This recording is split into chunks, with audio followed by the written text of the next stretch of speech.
Our state, the Texas American Republic, thanks you for your interest in state citizenship. We're excited to see growing numbers participating in the movement to reestablish and repopulate lawful states.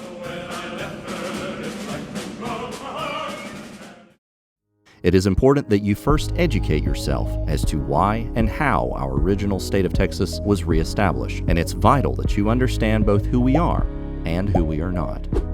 In this video, we'll cover the historical and legal background, consequences of unlawful states, and how you can become a state citizen and be part of the movement to reestablish lawful states. The reestablishing of our original state of Texas in 2019 was based upon the position that our state, meaning our constitution and form of government, as well as our people or body politic, was purportedly and unconstitutionally annulled and put into abeyance shortly after the Civil War by a series of legislative acts called the Reconstruction Acts. The Reconstruction Acts eliminated state citizenship and inverted American government, creating a new national indefinite supremacy over all persons and things. Today, we see fully nationalized states, all comprised of a nationalized, homogeneous citizenry, whose protections and benefits, however defined, are determined at the national level and not strictly at the state level as they once were. The end game of Reconstruction was to compel the nationalization of citizenship through the 14th Amendment, as opposed to a readmission of the original states back into the Union as many are taught. Reconstruction disenfranchised original state citizens and created new states for a nationalized citizenry. A new state of Texas entered the Union during this time, even though our original state was still in lawful operation.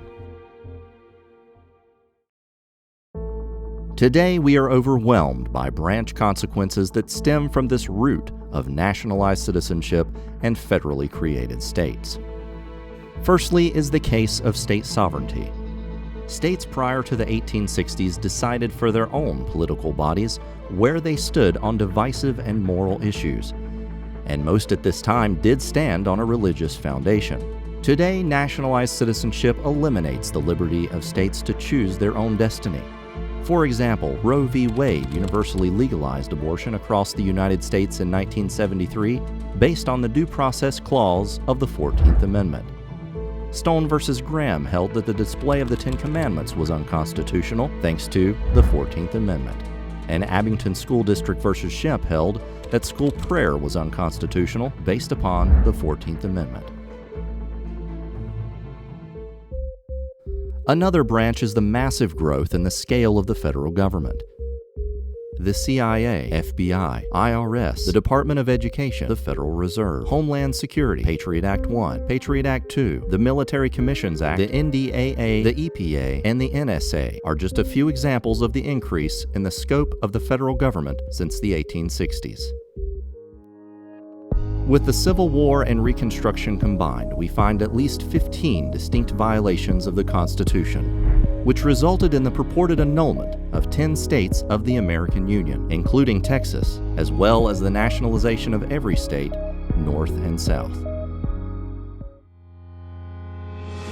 In 2019, a contingent of individuals living in Texas, recognizing that violations of the Constitution create no law, together reestablished or reclaimed the original state of Texas, her Constitution, and her system of government. The reestablished state was called the Texas American Republic, to keep it distinct from the de facto state of Texas. The Texas American Republic, or TAR, is composed of state citizens loyal to the maintenance and defense of our original lawful state.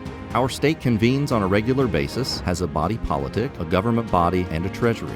Citizens of our reestablished de jure state have taken the matter to court in various cases, demanding that the de facto state of Texas prove its lawfulness.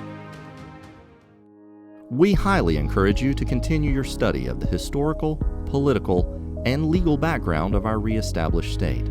This is the legal foundation upon which you will defend your citizenship status.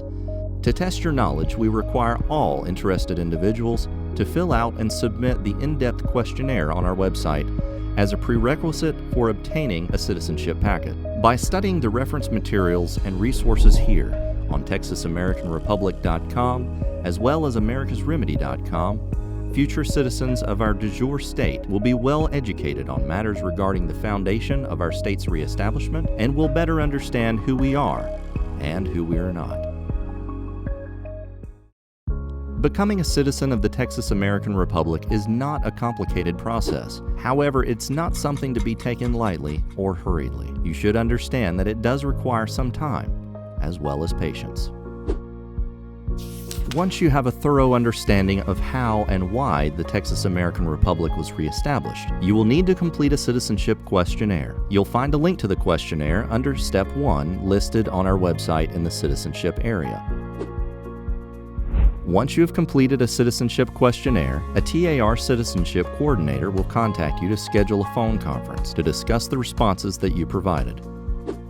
Officers and citizens of TAR convene regularly. Check our calendar for the next opportunity to attend a meeting. At this meeting, you'll receive a citizenship packet. Your packet will contain all paperwork to initialize your state citizenship, including an affidavit of citizenship and domicile, oaths of allegiance, and voter registration cancellation requests, along with other useful resources.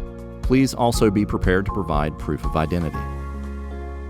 Your final step will be to submit citizenship paperwork and pay taxes. After you thoroughly review your citizenship packet documents, bring your citizenship paperwork to a TAR meeting. There, your paperwork will be signed, witnessed, and officially sealed.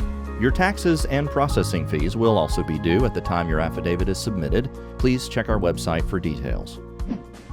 Once you've reclaimed citizenship, we encourage you to be an active and regular participant in state meetings, voting and elections of our state, and in the ongoing defense of our fellow state citizens.